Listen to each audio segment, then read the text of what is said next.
زیادہ تر ارتداد کی لہر جہاں جہاں پھیل رہی ہے وہ آزاد خیالی کا ماحول ہے، اس لیے ہمیں اس پہ محنت کرنا ہوگا، دین پہ محنت کرنا ہوگا، مذہب پہ محنت کرنا ہوگا، مسلک پہ اور اپنے گھروں کے اندر دینی ماحول قائم کرنا ہوگا، اور اس کے لیے مدارس کا وجود بے حد ضروری ہے، مدارس کا وجود بے حد لازمی ہے۔ لوگ مدرسوں کو اور علماء کو بڑی تنگ نظری سے دیکھتے ہیں، کچھ لوگ تو کہتے ہیں 2 کوڑی کا ملا، 2 کوڑی کا مولوی، یہ بھی سازش ہے اس دین سے دور کرنے کے لیے کہ علماء سے دور کر دیا جائے، لوگ دین سے دور ہو جائیں گے۔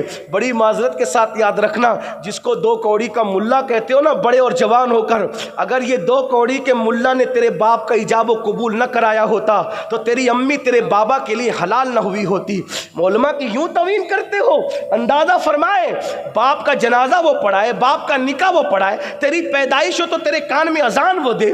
میں نے کل ہی ایک گفتگو کی کہ اقبال نے تو کہا تھا ہم نے یورپ کے کلیساؤں میں اذان دی، افریقہ کے صحراؤں میں اذان دی۔ میں کہتا ہوں آج یہ جوان کیا کر لیں گے جو صرف بال سنوارنے لگے، فلمیں دیکھنے لگے، زنا کرنے لگے، شراب پینے لگے؟ ارے تم یورپ کے کلیساؤں میں کیا اذان دو گے؟ جو اپنے بیٹے کے کان میں پیدا ہونے کے بعد اذان دینے کی حیثیت نہیں رکھتے، وہ یورپ کے کلیساؤں میں کیا اذان دیں گے؟ وہ افریقہ کے تھکتے ہوئے صحراؤں میں کیا؟ ارے وہ گزر گئے، وہ قبروں میں چلے گئے اپنا اپنا حصہ لے کر۔ اٹھو، بیدار ہو جاؤ اور اپنی اہمیت کا اندازہ کرو۔ کوے کو غلاظت کھاتا ہوا دیکھ کر عقاب کبھی گندگی نہیں کھاتا، اس لیے دوسری قوموں کو زنا کرتے دیکھ کے ہم نے زنا نہیں کرنا، ہم زنا سے روکنے آئے، زنا کرنے نہیں آئے۔ دوسری قوموں کو تاش کے پتے کھیلتے دیکھ کے خود تاش کے پتے ہاتھ میں نہیں لینا، ہم تاش کے پتے کھیلنے نہیں آئے، ہم تاش کے پتوں کا خاتمہ کرنے آئے ہیں۔ کسی کو عورت پر پاپ کی نظر اٹھاتے ہوئے دیکھ کر تم نے نہیں دیکھنا، اللہ اکبر، کیونکہ ان کے پاس محمد الرسول اللہ کی مقدس زندگی نہیں، اس لیے وہ گناہ کر رہے ہیں۔ ہمارے پاس تو مصطفیٰ جان رحمت کی زندگی ہے، اس لیے اپنی جوانی کی قدر کرو، جوانی کی اہمیت جانو، دین کے قریب آؤ، مذہب کے قریب آؤ۔ دی اذانیں کبھی یورپ کے کلیساؤں میں اور افریقہ کے تپتے ہوئے صحراؤں میں، دشت تو دشت ہے، دریا بھی نہ چھوڑے ہم نے، بحر ظلمات میں دوڑا دیے گھوڑے ہم نے۔ اس لیے علماء کی قدر کرو، سادات کی قدر کرو، مشائخ کی قدر کرو۔ ارے تم سے 1 منٹ پہلے اگر تمہارا جڑواں بھائی پیدا ہو جائے تو صوفیہ فرماتے اس کا بھی ادب تم پر لازم ہے کہ وہ تمہارا بڑا بھائی ہے۔ جو 1 منٹ پہلے دنیا دیکھے اس کا بھی ادب تم پہ لازم ہے۔ تو وہ علماء جو نائب رسول ہو، وہ حفاظ جنہوں نے سینے میں قرآن سجایا ہو، وہ دارالعلوم جہاں 24 گھنٹے خدا کا ذکر ہوتا ہو، ہمیں اس کی تعظیم کیوں نہیں کرنا چاہیے؟ اس لیے دین زندہ رہے گا اس وقت جب تک کہ علم زندہ رہے گا۔ العلم حیات الاسلام و عماد الدین، علم اسلام کی زندگی ہے، دین کا ستون ہے، اس لیے دین پہ محنت کیجئے، اسلام پہ محنت کیجئے۔ اور جاتے جاتے یہ کہہ دوں، ہر تعلیم پڑھاؤ بچوں کو، علم دین بھی پڑھاؤ، علم دنیا بھی پڑھاؤ، اور دنیا کے علم اتنے پڑھاؤ کہ اپنے بچوں کو 10ویں 12ویں پڑھا کر کے ڈراپ آؤٹ مت کر لو، اعلیٰ سے اعلیٰ تعلیم دو، اتنی اعلیٰ تعلیم دو کہ نوکریاں ہمارے بچوں کو ڈھونڈنا نہ پڑے، ہمارے بچوں میں وہ صلاحیت ہو کہ ہمارے بچے قوموں کی ضرورت بن جائے، لوگ خود تلاش کریں۔ اتنی ہمیں ترقی کرنا ہے، اگر دنیا کی قوموں سے کاندھے سے کاندھا ملا کے کھڑے رہنا ہے، ایجوکیشن پہ ہمیں خوب محنت کرنی ہوگی۔ اپنے اخراجات پہ کنٹرول کیجئے اور ان اخراجات کو تعلیم کے نام پہ خرچ کیجئے۔ بلکہ یہ بھی کہتا ہوں تو لوگوں کو دقت آتی ہے، 1 لاکھ کی چادر پیر کے مزار پہ چڑھانے کی بجائے 1000 کی چادر چڑھا دیجئے اور 99,000 اپنے مرشد کے ایصال ثواب کے نام پر، تعلیم کے نام پہ خرچ کر دیجئے۔ ایک بندے کو تعلیم دو گے، کم سے کم 3 نسلوں کو سنوار لوگے۔ اس لیے میری گزارش ہے اپنے آراس کے اخراجات کو کنٹرول کریں، جلسوں کے اخراجات کو کنٹرول کریں، شادیوں کے اخراجات کو کنٹرول کریں اور تعلیم پر توجہ دیجئے۔ 1 کروڑ کا 2 کروڑ کا گنبد اور مینار مسجد پہ بنانے کی بجائے اچھے کالج، اچھی یونیورسٹیاں، اچھے اسکول قائم کیجئے، کیونکہ اونچے مینار کسی قوم کی بلندی کا اشارہ نہیں ہوتے، اچھے انسان کسی قوم کی بلندی کی طرف اشارہ دیتے ہیں۔ اس لیے اپنی اچھی عمارتوں پہ محنت کرنے کی بجائے اچھے افراد بنانے کی کوشش کیجئے۔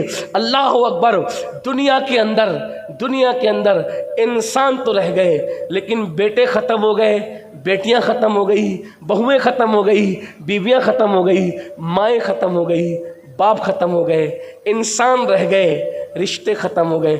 وہ کیسے؟ بیٹے کے دل میں باپ کا وہ جذبہ نہیں ہے جو علی اکبر امام کے دل میں، میرے امام علی اکبر کے دل میں امام حسین کی عظمت تھی۔ تو انسان تو بچا، بیٹا کہاں رہ گیا؟ بہوؤں کے دل میں وہ انداز تعظیم نہیں ہے نا، وہ انداز تعظیم نہیں ہے۔ اللہ اکبر جو شہربانوں کے دل میں مولائے کائنات کے لیے تعظیم تھی، تو عورتیں تو بچی ہے، بہویں ختم ہو گئی۔ لوگ کہتے ہیں گھر گھر جھگڑا کیوں ہے؟ میں نے کہا انسان رہ گئے، رشتوں کا خاتمہ ہو گیا۔ اور اسلام صرف انسانی ڈھانچے کے وجود کا قائل نہیں ہے، اسلام تو مقدس رشتوں کا قائل ہے۔ اسلام تو رشتوں کی بات کرتا ہے۔ اس لیے آئیے جو رشتے ہم بناتے ہیں ان کو نبھانے کی بجائے جو رشتے اللہ نے بنائے ہیں ان کو نبھانے کی کوشش کیجیے۔ گفتگو کے درمیان اگر کوئی غلطی ہو تو اللہ معاف فرمائے۔ استغفر اللہ ربی ان ربی لغفور الرحیم وما علینا الا البلاغ۔ السلام علیکم۔